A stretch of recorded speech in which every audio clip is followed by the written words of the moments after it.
Hello and welcome to another episode of the Jimmy Rex Show. Today on the show, I'm sitting here with one of my best friends in the entire world, Mr. Travis Prince. Hey, thanks for having me, man. Dude, it's good to be here with you. So Travis and I mean, we've been best friends for the last 10 years. We met through Justin, who was on one of the earlier episodes. Which, by the way, if you haven't listened to that, Justin, I know he's my brother. I'm giving a plug here, but he's one of the most phenomenal guys I know. So definitely go listen to him. He is, and he really told a ton of just awesome principles. Your brother's an inspiration. And it's funny because when I met him, he said, he's like, you should hang out with my brother Travis. And, you know, we ended up hanging out once. I think we went to like a UFC fight or whatever. And then from there, it kind of was a few years, but then we really, as we got to know each other more. Well, this is actually a unique thing about you because that was the first time that we hung out. And that's the difference between you. Most guys won't just call some guy they don't know and be like, hey, let's go do something. You do that all the time. And plus you'll go and you'll invite them to something that is actually pretty memorable. You know, we had pictures from that first night hanging out in UFC fights and everything. I think give it to you for Christmas. You did give me a picture of that for Christmas. Now I love it. But you know, one of the things I've learned from you, Jimmy, is you are a phenomenal networker. I can see it on your show. It's awesome to listen to. Well, no, I appreciate that. Well, that was just a fun event. I think it was, we had ringside seats and everything else. But when you create a memory with somebody, because life to me is about those moments. It's a collection of moments. People think too much of like the detail of their life, but really when you look back on your life, you look at specific moments. And so I'm always trying to, in back of my mind, like how do I create a really cool moment or memory with this person? And that's kind of what we did. This is actually, it's actually something that, I think some of your listeners, is there. I know you've got a lot of single guys that are following you. I'm sure there's a lot of married men as well. And I spent plenty of time dating, and now I just recently got married, right? But I had a unique thing happen for Valentine's Day that I think is such a great lesson for your listeners, and it goes perfectly with what you're saying about creating a memory. Yeah. Right? Please dive into that. This last Valentine's Day? This last Valentine's Day. Okay. Well, so this was my first Valentine's Day with is my wife, our first time married. Yeah. So Travis got married about 6 months ago in last September, after being single and dating, running around about as much as I do. So the bottom line is this. I ended up taking her and kind of duplicating the first Valentine's Day we ever had together, which was up at the Roost Chris in Park City. We had a phenomenal night. So I was kind of reenacting that for her. But what we had done is I had a picture frame that was all wrapped up, and I had taken this into the restaurant with us and sat it right by our table. So she had to just sit there wondering what it was. I think she thought it was going to be a picture of our wedding or something like that. I ended up giving her something, and made her wait all dinner long for it. But when she unwrapped it, you can find these softwares online, but it was a picture of if we had looked up the day and the moment and the place that we met. If you looked up at the stars, that's exactly what would have been above our heads. Oh, wow. Very, very cool. And it was a really sweet and tender moment because she started swelling up with tears. It was just a touch of thoughtfulness, right? We were remembering that memory of when we first met. Now, here's what I think some of your listeners, can pay attention to here. I could not have had that same reaction from her if I had given her 2 tickets to Paris. The bottom line is, I really think women care about being, just having you be thoughtful, and it really doesn't have to do with so much of the show or the money you spend or anything like that. As long as you're thoughtful and you listen, it's amazing where you can get with them. Well, and that's one of the reasons why I wanted to have you on the show. Is this is a show about exceptional people, and you're one of the most exceptional people I know. You have. When I moved in with you, like when we first, became roommates, I noticed right away you're kind of like that gentleman, like that Dos Equis guy almost. Like you just get it. Like you just I was picking up these subtle little things every single. Because I grew up I just loved making people laugh. Like that was my whole childhood, right? Like I modeled my life after Chris Farley and Jim Carrey, dude. Like I became the president of the Chris Farley fan club. You can imagine what this apartment was like. We had the Dos Equis guy. Yeah, for real though, and it was so we were a lot of fun and everything. But no, and what I picked up from you and some of this, it's one of the reasons I wanted to have you on is kind of share some of these things because I do believe that you understand women. You introduced me to I remember my bedroom set was just this something you'd have in college, dude. It was just short of a bunk bed, right? I mean, I'm 32 years old at the time, and had a good career. Well, and you like looked at me. You're like, dude, it's time to up your game. And I'm like, okay, well, and you introduced me to a store that it's cost you now thousands and thousands. Yeah, dude, my whole house is full of this place. But it's like, but it does make you, like there was a level that I was like living at in certain ways that was just kind of like a little bit of a joke. And so anyway, it's just like you're very good at knowing those things. And anytime I need I'm like, hey, what's the best boot company or the best where's the best training for whatever? You just know how to do these different things. And so that's one of the reasons I wanted to have you on here. And to introduce you a little bit better, I didn't get into that at the beginning, but you're now one of the owners of a coding school called Bottega. Yeah. And tell us a little bit how your journey led to where you're at right now. Well, it's kind of interesting. If you had asked me a year and a half ago if I'd be owning a code school, I never would have thought that was going to happen. But within a year and a half, it's amazing the success we've had. And I'll get into that. But if you look at my story, look, I started door to door. I think you started door to door as well, right? I was selling those little Bible, DVDs Bible in the mall, DVDs, right straight home from the mission. So, but it was a phenomenal thing. We our team pushed $7 million of revenue out of that out of those little videos. It was kind of crazy. But I parlayed that into another company. This was my first time working with the tech company, and I worked there for 6.5 years. Had a phenomenal time. I was the youngest VP in their 20, 30 year history. We created one of the fastest growing companies in Utah for several straight years in a row. It was a phenomenal learning experience. Unfortunately, I also learned a lot of things not to do there. And it was funny because I was actually, even though I was very good at what I was doing, I was actually demoted. And I was demoted, just to work clear, by someone, that I straight up, there's probably 3 people I won't work with anymore in my life, and this happens to be one of them. Not because of that, though. But the bottom line is I had to pick up the pieces, even though I felt like I was at the top of my game. So I used that experience, went and started with another tech company, one of the unicorns in the space. Really had a phenomenal, it was a huge challenge. I had a phenomenal learning experience there. I still think of some of the things that the CEO used to say, about the importance of just creating. He didn't care so much about money. He didn't care so much about like really anything, about any details other than just having a social impact on the world. Now, what's funny is my team at the time was leading in every single statistical category you can think of: calls, closed business, everything. Okay, and I was let go from that company.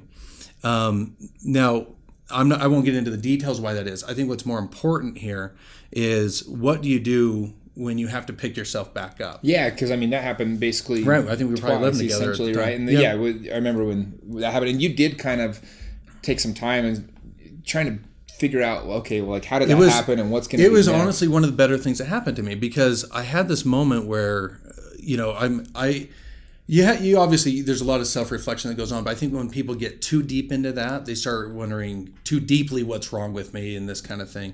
And, I believe really more in having confidence in yourself and, learning your lessons, but just understand you can't control everything that comes at you.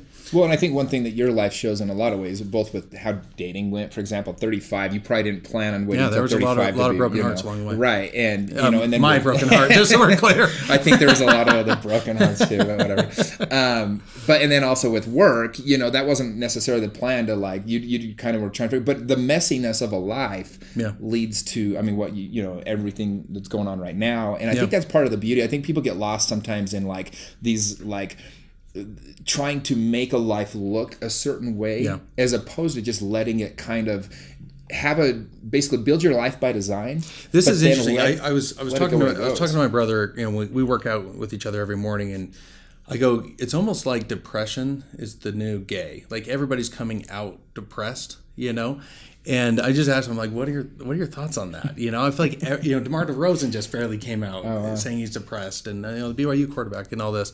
And Justin, just said, he goes, I wonder if it all has to do with this, with social media. We're addicted to our phones. We're always looking at the highlights of everybody else's life. And, it's true. Comparisons can really, really kill. Yeah. Well, I had literally yesterday, somebody told me, they said, dude, I was talking with so-and-so and we were talking about how your life makes us wish we were single again. And I'm like, please no. Careful. Please no. This is the highlight reel. Like, I'm sharing, my whole point of my life is I want to inspire other people to live an extraordinary life. And I do feel like I have an extraordinary life. But this is like, the idea of trying to make your life something it's not, or think that somebody else has it, but it's just a very dangerous space to play in. Absolutely. And I can tell you, like, I by nature am a very confident person, but when you're getting demoted and you're getting let go and these things aren't going the way you want them to, it can shake you up.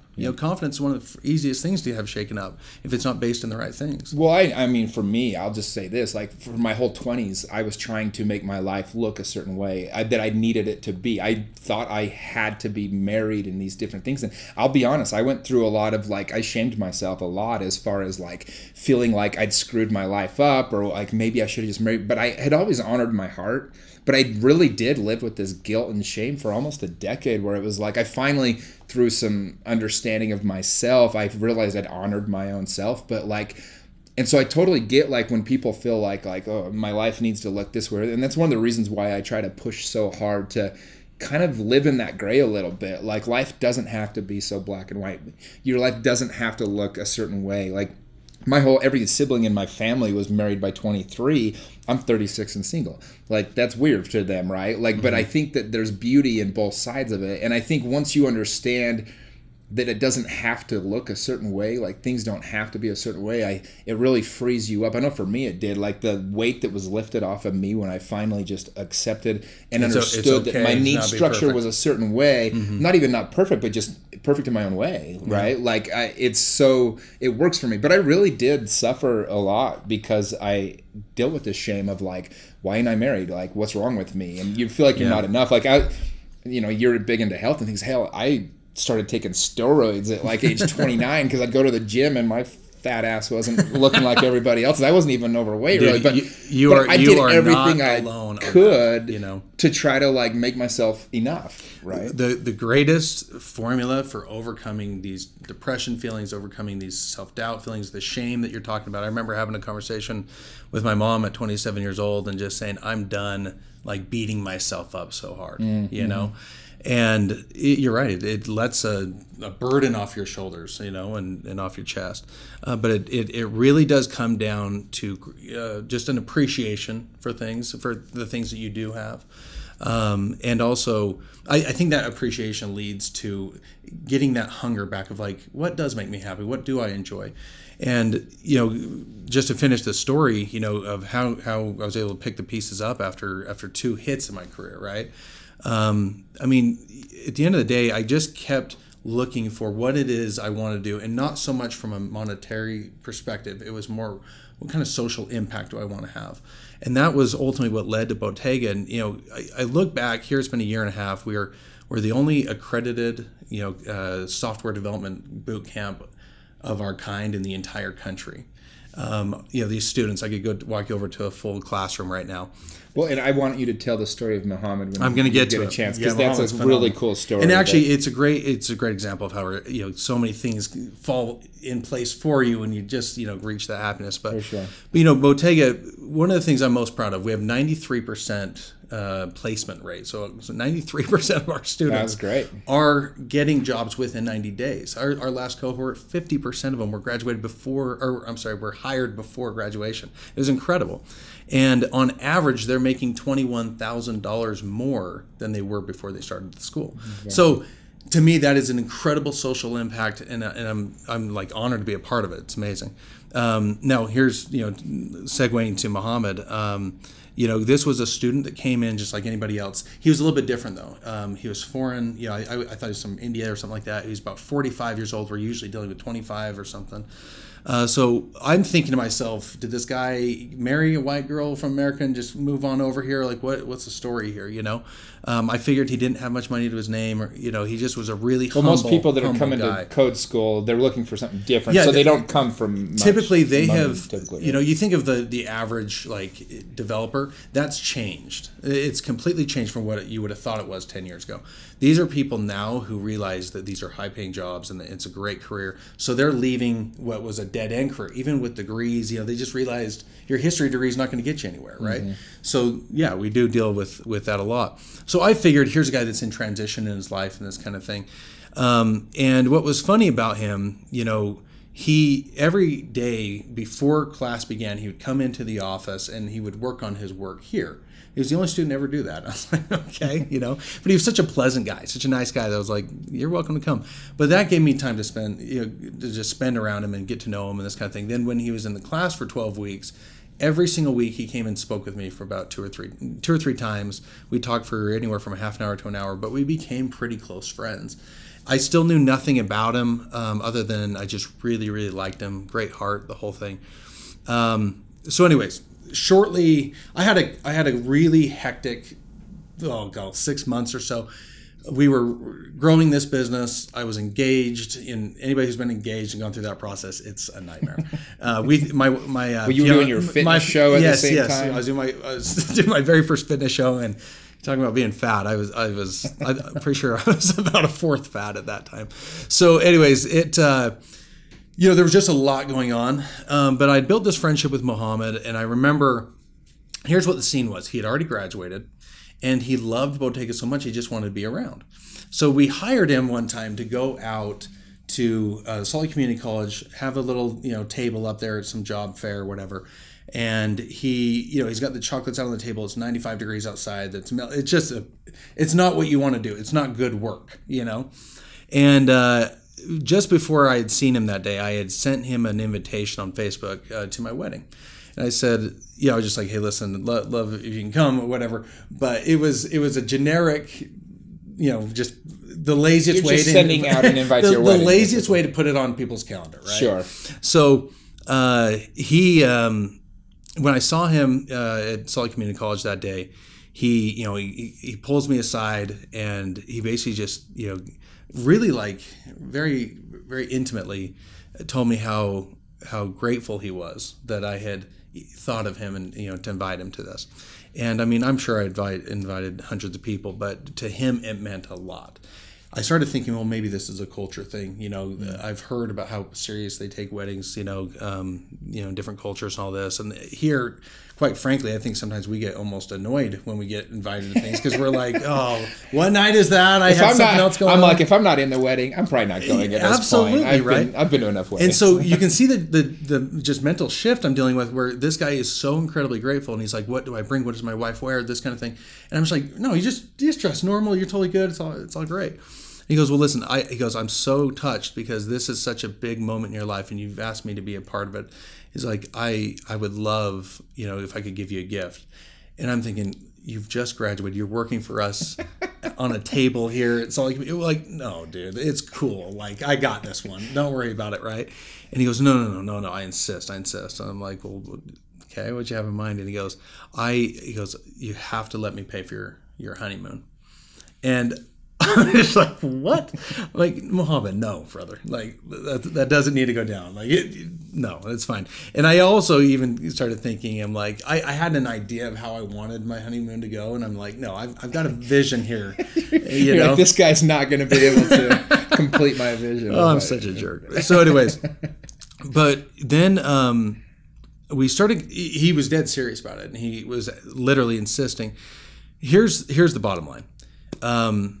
He ended up sending my wife and I to the Seychelles Islands. Well, tell us about who he is, because you didn't know this. I'll get to it. Okay. Yeah, so he ended up sending us to the Seychelles Islands off of East Africa for a week.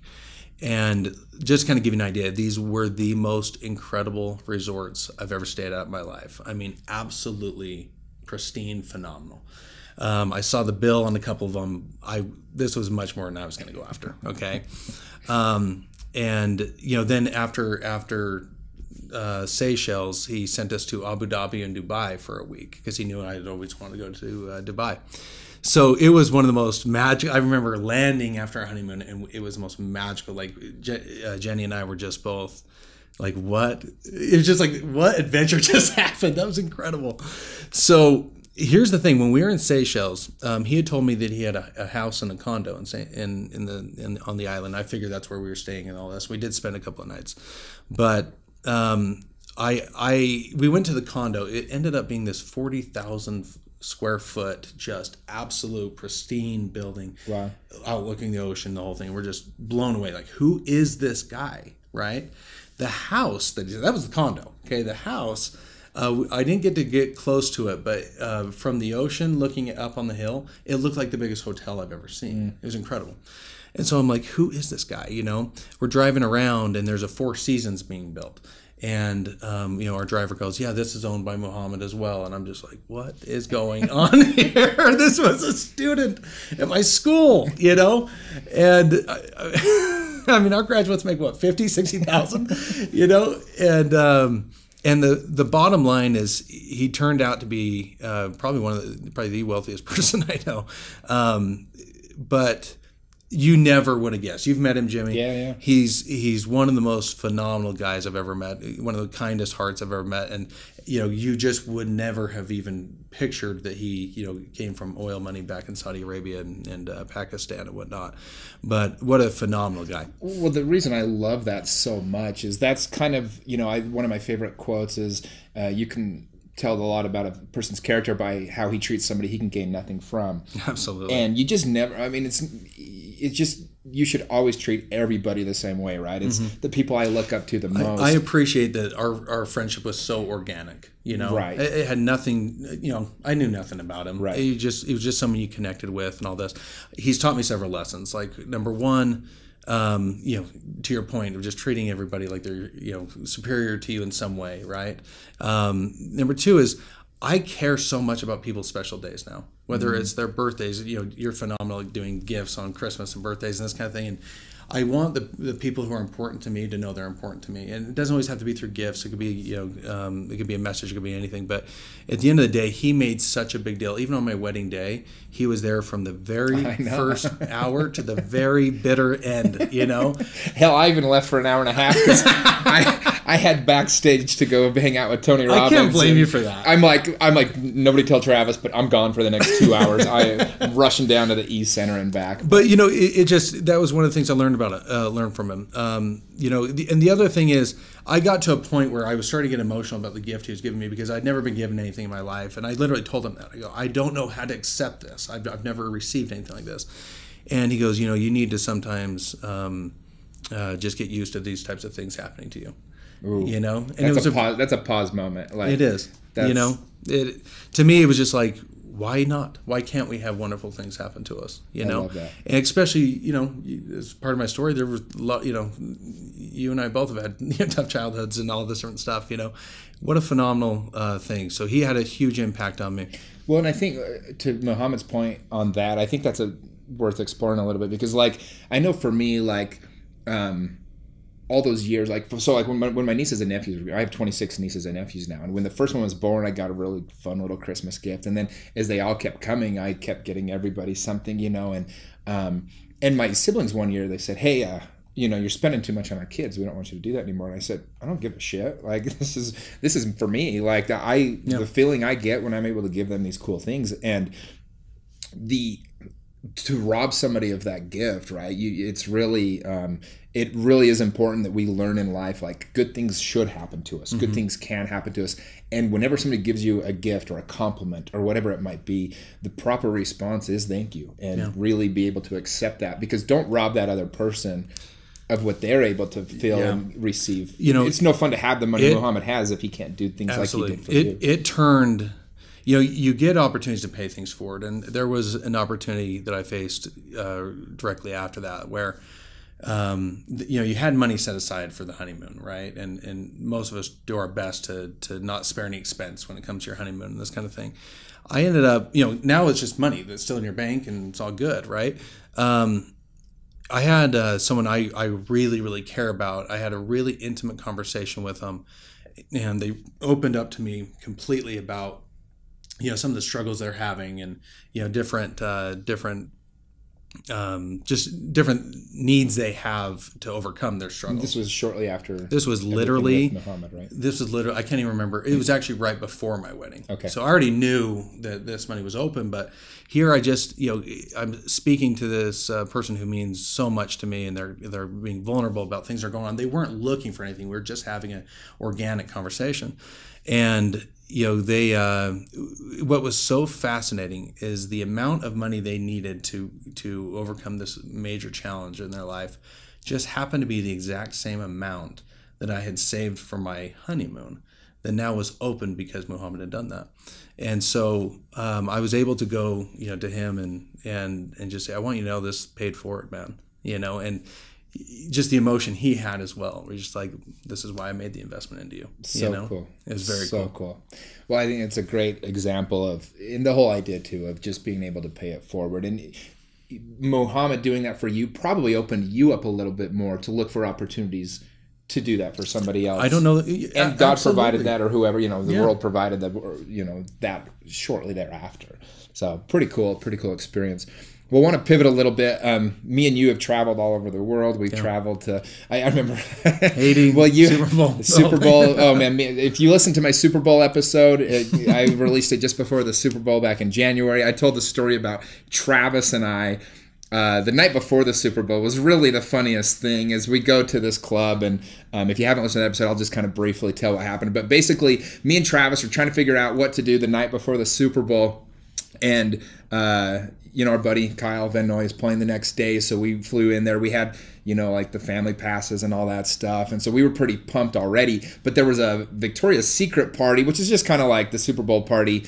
I'd like to just point for the record, I was not married at the time. Yeah, well, it doesn't matter because we didn't do anything right. But it was funny because Alessandra Ambrosio is like your dream girl at the time, like your fake dream girl, right? Like my Jennifer Love Hewitt. That I had her poster on my wall when I was a kid. Totally. And it was funny because it was Adriana Lima and Emily Ratajkowski that were going to be there. And you literally said to me, like, man, if it was Alessandra Ambrosio, I would do anything to go to that party and to, party with her or whatever. Well, sure enough, like an hour later, it literally changes on the invite thing online. And it's all of a sudden, it's Alessandra Ambrosio. And so you're like, dude, we got to make this happen. And so I'm like, hey, I'm all in. Let's do this. So we go to the party. Yep. And it was like, there was one stage with like 50 people on it, and there's one table on the stage, and there's like 4 people, and then these 2, Victoria's Secret models. And me and Travis just make it our goal. Like, we're making this happen. It wasn't even about, like, we are making this happen. And it was just one of those cool moments in life. Because we literally did. We, like, got into the VIP. And then if you remember, we bought these 2 girls were... Well, hold on. Just to get into the venue, I think, was probably $300. To go and have, some sort of meet and greet with them was going to be like $3,000-$4,000. It was something ridiculous. That neither of us were going to we're not that big of groupies, right?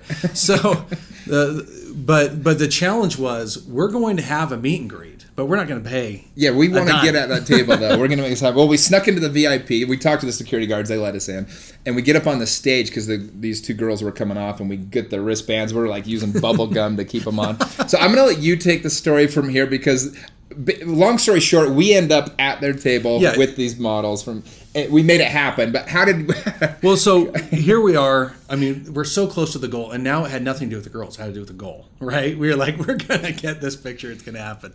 So they've got it roped off to get into the VIP area, heavily guarded. Yes, right. There's like 6 security guards, and we're out of tricks. I'm just like, I don't know what else to do to get in and do this. And so, keep in mind, there's 5,000 people at this event. Nobody's at their table. No, there's the 6 security guys and then 2 random guys. Exactly. Like it was no joke, right? Yeah. So I start trying to make eye contact with one of them, and I'm thinking maybe like a little nod or something, they'll let us in, and you just send some energy. I don't know. They're not looking at anything. I'm not getting anywhere. So what happened though is all of a sudden, after like trying for a good 10-15 minutes to just figure out a way in, all of a sudden, like the Red Sea, it just opens up. Like they just grab the rope and let us in, or let you in. Let me in. And you're almost walking in like, what just happened? What just happened? Like something's off here. Something's odd. I shouldn't be here, and I know I'm not supposed to be here, but I had no idea why. Ultimately, It you'd wasn't been flirting. Alessandra that had let me in. It was her gay best friend who had let me in. Right. And, he comes up and he's, well, let's call it what it is. You had to do a little bit of flirting with him as well to make no, this happen. for sure. So here's the deal. When he let me in, I went and met her. I got my picture. I did all this, and I'm sitting there thinking, I'm done. And I'm like, well, why do I need to keep playing this game, right? But then I look over and I see that Jimmy's not in yet. Oh no, he the night's specifically not over. when he let you in, he specifically looked at me and he said no. And Jimmy's like, come on. I've been rejected a lot in my life. Okay, I've been on over 800 first dates. I know what it feels like to have somebody tell you no. So here's this was a very direct no. That's not happening. And so here's the thing. After I got the picture, I kind of was acting a little bit more manly, or I was just like, yeah, hey, thanks so much for letting me in, man. It's all good, this kind of thing. But then I see Jimmy's out, and he's like, no, can't come in. And he's actually getting mad at me for even asking. Yeah, he thought I was your partner. Yeah, he's getting mad at me for even asking. And he's like, I did this for you. You owe me. Now you're getting greedy, trying to have him come in. Oh, my goodness. So I did the only thing I could think of. I acted as full gay as I could possibly think. I started tugging on his shirt, begging. I'm like, come on, please just do it. I'm like, you're being mean. And I mean, everything I could possibly think of. And it freaking worked. All of a sudden, he lets Jimmy in. It did. Jimmy gets to get his pictures and we accomplish our goal. But it was, my favorite part of this was actually telling our guys afterwards that I had to act as gay as possible, flirt as much as possible in order for you to get. Well, and I love it because we told Jenny was still your girlfriend at the time, not your fiance yet. But in fact, she was texting me tips. Oh yeah, she was straight up. She was straight up our biggest. It gives you an idea of the kind of woman I married. What a night! That was so funny. The best was like we leave and he's still texting you for an after party. We're like, yeah, but this is done. And the text got out of control. We'll stop that there. But yeah, it was. Oh man, what a fun night! I was trying to think of another funny story. I remember you just got back from the Parade of Homes down in St. George. We went down last year. It was kind of like a couples trip, and there was this. I was dating this woman. That's one of my favorite weekends in St. George. Oh, You don't ever go to that. It's inspiring, right? To go walk through these incredibly beautiful homes. Yeah, amazing. Well, we go down, me, you, and Alan, and we all have our dates with us or whatever. And we have a really fun first day that night. We're all hanging out at the pad or whatever. We rented like a house in Airbnb. And the next day, we have a blast. We go to sleep. I wake up the next morning, and do you remember? Oh, yeah. And I've got a text message from the woman I was down there with, and she basically just said, I'm sorry, like, she was coming off a relationship, and so she was kind of freaked out a little bit, and she's like, I'm so sorry, I had my friend drive down in the middle of the night and pick me up. We were all going to go hike Angel's Landing the next morning, and I have to go. And by the way, the woman that Alan was with was a girl that I had dated too, and so it was like there was this really just fun camaraderie. I had to go and just tell you guys, like, wake you up, and I'm like, I'm out on Angel's Landing. Here's a text from my date. And what was funny is we ended up dating later on after that and everything. And to this day, she's a close friend. But it was like one of those moments where I'm like, how do I even? These are my best friends, and I have never felt so stupid. But I'm gonna go. And I remember you guys were just like, that's kind of like that love and camaraderie, though. I mean, I went and told you guys, and it was straight up. You razzed me as you should, and then it was just straight love for like the whole rest of the day, right? And so, well, it's interesting because that's. You talk about, vulnerability, right? Like that was a very vulnerable moment for you. Oh, yeah. And, and it's funny. It's not that you have these, deep feelings. It's not like you're getting a divorce or something of that nature. I mean, at the end of the day, it's the ups and downs that happen in dating. And, I've been there. I mean, I've got stories that would just blow your mind of. I've heard them. Yeah, you have. You actually have. But, the bottom line is, what's funny is when you're single, you've got this feeling that like this is, I don't know, it's almost like you care about the things that I realize as a married person I don't care about anymore. Mm-hmm. And so when I saw you dealing with that probably was some sort of emotional thing for you and kind of feeling a little bit rejected and embarrassed and this kind of thing. And for me, it's not at all. It's all watching you go through a journey and you have enough of those things happen, you really appreciate when the right girl comes around. Yeah. Or even the same girl at the right time. Sure. Well, and I think it's important. I mean, I don't mind telling stories like that because my life isn't all roses, right? Like you have all these, I've had so many amazing women women in my life, and the timing sometimes is off, or sometimes like whatever else, you know. But it is important, I think, for, you know, like for me, I like to share like, hey, sometimes things don't go the way you plan. Like that couldn't have gone better the 2 days leading up to that. She just had a freak out moment. Yep. Literally the next day is texting me, can we please go out again? I just freaked out, you know. But in that moment, like the ultimate rejection, you wake up, we're all supposed to go. Because she was out on the couch, I was in the bedroom or whatever else, and at least she folded the sheets. Yeah, no, but anyway, so I don't know. There's so many memories like that, and it's like I think that our group of friends, like we, you know, have that camaraderie, and I don't know. What do you think it is like about? How did we get as lucky as we did to have the group of friends we have? Like, because we really do. I mean, we have this tight group, and I just think there's certain things you do as friends that creates that, and I think part of that is that vulnerability, like that ability to like tell each other when you know things aren't going so great. And I don't know how we've created it. I actually probably give you the most credit. I was thinking just at Roos Chris the other night, right? Yeah, anytime one of us has a birthday, we all do a Roos Chris dinner. I ate there probably 20 or 30 times last. So the thing is, I was thinking about that table, right? We had it was really interesting because it was somewhat of a small group, meeting group, whatever. But every single person there was really striving to start their own business, to grow their current business. You know, like they all had something awesome going on. It wasn't that there weren't challenges that they were facing as well, but they all had something awesome going on. Well, what was cool, one of the guys at the group, he had a rough year last year, and he actually went 7 months without work, and he suffered from a lot of different things, and he just started his own company a few months ago, and he's killing it. And what I love about his story is he was not looking at what we had been doing and feeling sorry for himself. He was getting more and more motivated. Well, he said, he goes, you guys don't know how hard it was to be the guy in the group that wasn't doing anything. Mm-hmm. And that motivated him, right? It pushed him to like go, and now he's killing it. He's just, in fact, he's working with your little brother and some stuff now. And so anyway, I don't know. It's just cool to like, I think I hope the lesson of that, like when people see our group of friends or whatever, I hope what they take out of it is like, you are the product of the 5 people you spend the most time with. And it's very hard to play down when you have friends that are just,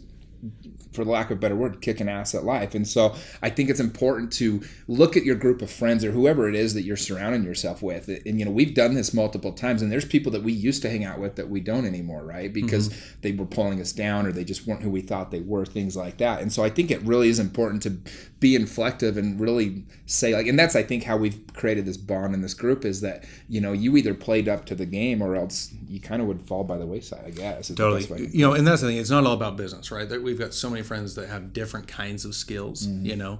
But that's the thing is, you know, we've been able to surround ourselves, network with one another, do enough memorable things with one another, really invest in each other, you know, be there when things are down, the whole thing, that it's created an incredible you know, network. So yeah.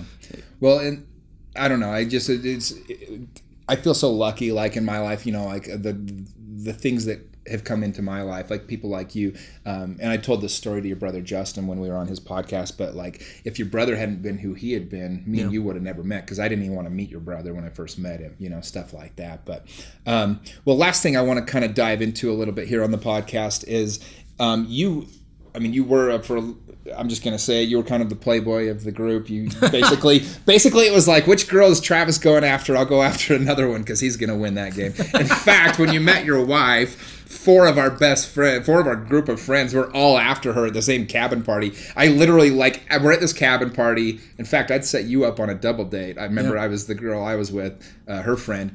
But your wife just, at the time, Jenny, she just blew everyone away. And so the guy that was, you know, there was 3 other guys there that all were hitting me up afterwards, like, dude, did you see this amazing girl? And I'm like, I saw her too, but I was like, oh, all right, everyone else, like, they're coming to me because, like, I was like the mutual friend of everybody. You guys weren't that tight with a few of them, but, like, long story short, you ended up obviously winning out there. But what are some things that guys maybe don't do or don't necessarily understand about women that you've been able to understand that's really well? Let me say first off that it's not so much about winning and losing as it is fair. Yeah, right. I was, you know, we were more right for each other than any of those other guys were, you know.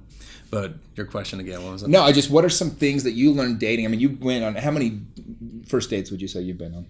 Oh geez, Hundreds? Hundreds. Okay. Easy. So what are some things that you've learned? Like people, I like to try to bring this in. The most downloaded episodes, by the way, are the ones that talk about dating. Just it's funny. That must be part of my audience here. But what are some things in dating that you learned now that you're out of that game, looking back, that you could teach other people here?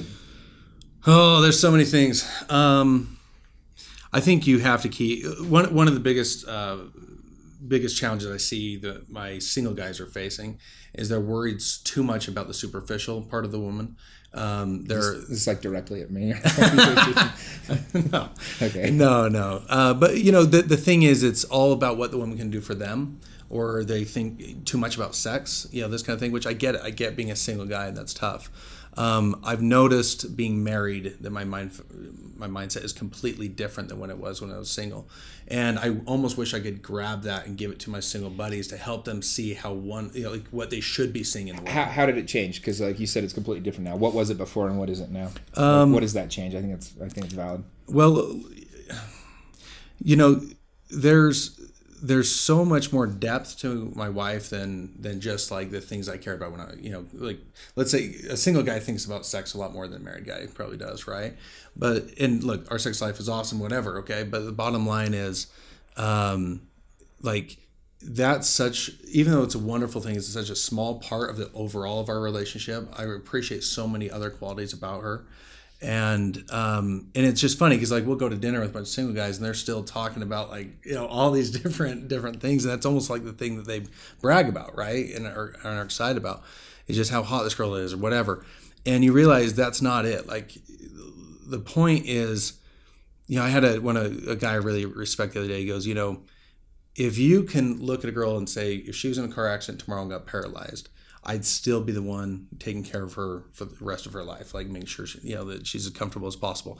Then you really love someone, and that's the biggest change.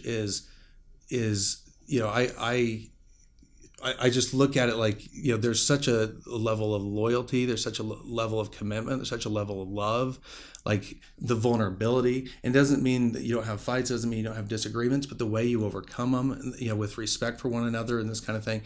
It's so much bigger than the things that single guys are looking at. And, so how would you, the other piece how do you make this switch, I guess? Here's what I'm telling you. At the end of the day, a lot of times when you're single, you're thinking about your own happiness more than anything else.